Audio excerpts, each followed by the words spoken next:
साथियों, स्वागत है आप सबका अपने चैनल विवेक ओझा ऑफिशियल में। साथियों, आज बात करेंगे कि छत्तीसगढ़ हाई कोर्ट ने क्यों कहा कि किसी महिला को वर्जिनिटी टेस्ट के लिए मजबूर नहीं किया जा सकता। ये सवाल इसलिए भी जरूरी है कि पुरुष सत्तात्मक समाज में इस सोच का खात्मा होना चाहिए कि किसी महिला फियांसे या पत्नी के वर्जिनिटी टेस्ट कराने का अधिकार पुरुष को है। जो पुरुष ऐसा सोचते हैं उन्हें छत्तीसगढ़ हाई कोर्ट ने जवाब देते हुए कहा है कि women can not be force to undergo virginity test, क्योंकि ये इंडियन कॉन्स्टिट्यूशन के आर्टिकल 21 का उल्लंघन है। कोर्ट ने कहा कि ये फंडामेंटल राइट्स का वायलेशन है, प्राकृतिक न्याय के बुनियादी जो सिद्धांत हैं, cardinal principles of natural justice, उसका वायलेशन है, और जो डिग्निटी के साथ यानी गरिमा में जीवन जीने का अधिकार है उसका भी उल्लंघन है, और मानवाधिकार का भी एक तरीके से उल्लंघन है। तो इसमें जो जज थे अरविंद कुमार वर्मा, उनके सामने क्रिमिनल पिटिशन जो फाइल किया गया था एक व्यक्ति के द्वारा जिसने अपनी पत्नी की वर्जिनिटी टेस्ट को जो है उसके लिए डिमांड किया था, और उसने आरोप लगाया था कि उसकी पत्नी के इलिसिट रिलेशनशिप हैं किसी अन्य व्यक्ति के साथ, और उसने एक फैमिली कोर्ट के ऑर्डर को चैलेंज किया था। और उसके बाद ये बड़ा निर्णय, ऐतिहासिक निर्णय दिया गया है कोर्ट के माध्यम से। और उधर वाइफ ने भी आरोप लगाया कि उसका जो हस्बैंड है वो इम्पोर्टेंट है और उसने कोहैबिटेशन को रिफ्यूज़ कर दिया है, यानी वो सहवास जो है नहीं करता, और इसलिए जो है महिला ने फिर फाइल किया एक interim application under section 144 of the भारतीय नागरिक सुरक्षा संहिता यानी BNSS के तहत, और फैमिली कोर्ट के सामने, और 20,000 रुपए का मेंटेनेंस मांगा गया। उसके बाद जो है उसके पति ने वर्जिनिटी टेस्ट की मांग कर दी कि अगर ये भुगतान मांग रही है, कंपनसेशन मांग रही है किसी तरीके का, तो ऐसी स्थिति में वो भी उसे इस एंगल से देखेगा, यानी उसका परीक्षण करेगा।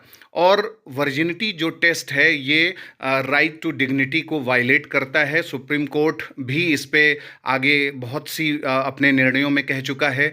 वर्जिनिटी को यूनाइटेड नेशंस साफ तौर पर कहता है कि ये साइंटिफिक टर्म नहीं है बल्कि एक सोशल कंस्ट्रक्ट है। समाज में इसे बनाया गया है इस कॉन्सेप्ट को एक्सप्लॉइटेशन करने के लिए, शोषण करने के लिए।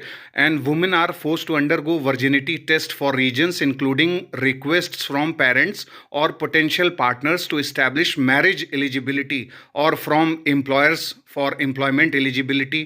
Victims of rape are forced to go through the test। और इसके साथ साथ जो ट्रेडिशन है, मतलब ऐसा देखा गया है कि 20 देशों में ऐसा ट्रेडिशन है कि वर्जिनिटी टेस्ट कंडक्ट कराया जाता है, ये टेस्ट करने के लिए कि किसी महिला का जो है किसी के साथ वेजिनल जो है इंटरकोर्स रहा है अथवा नहीं।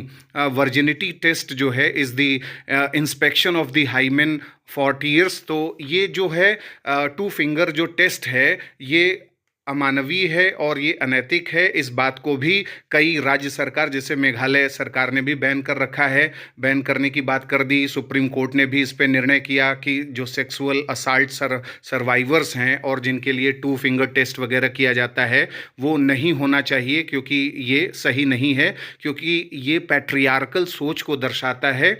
और ये एक तरीके से सेक्सीएस्ट 2 फिंगर टेस्ट जो है ये मेडिकल सिलेबस से भी निकलना चाहिए। सुप्रीम कोर्ट ऐसा कह चुका है।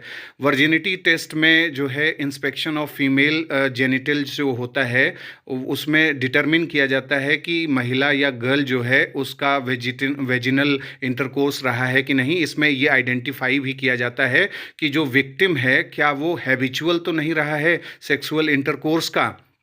तो सुप्रीम कोर्ट ने 2013 में भी इस पर बैन लगाने की बात की थी। तो कुल मिलाकर कहने का आशय है कि ये जो 2 फिंगर वर्जिनिटी टेस्ट है इसके खिलाफ माहौल बन रहा है कई राज्यों में। महाराष्ट्र सरकार ने भी इसे अपने सिलेबस से निकालने की बात की। तो जेंडर स्टीरियोटाइप में रह करके और किसी स्त्री के चरित्र को बेस बना करके उस पर शक करके वर्जिनिटी टेस्ट को कराना और उसके आधार पर संबंधों को डिटरमिन करना, संबंध उसके आधार पर खराब करना, ये जायज़ नहीं है। आप इसके बारे में क्या सोचते हैं? आप हमें कमेंट बॉक्स में बता सकते हैं।